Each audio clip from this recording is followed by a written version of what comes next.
En aquest problema tenim un cos de 25 kg de massa i té una acceleració de 8 metres per segon quadrat.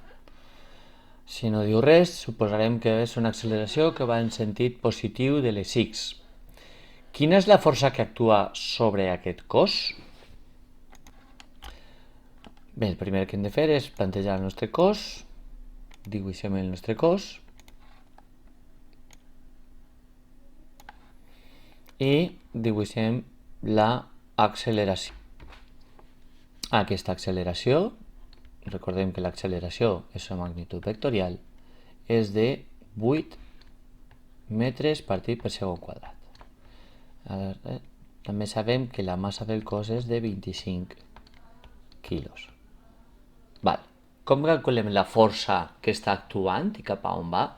Doncs apliquem el segon principi de la dinàmica, que diu que la força resultant és igual a la massa per l'acceleració.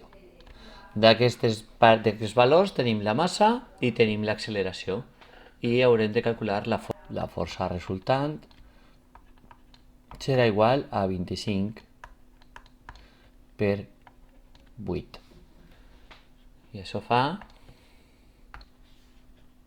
200 newtons. Com que és positiu, va en el mateix sentit que l'acceleració, doncs la força resultant serà una força en aquest sentit i en aquesta direcció.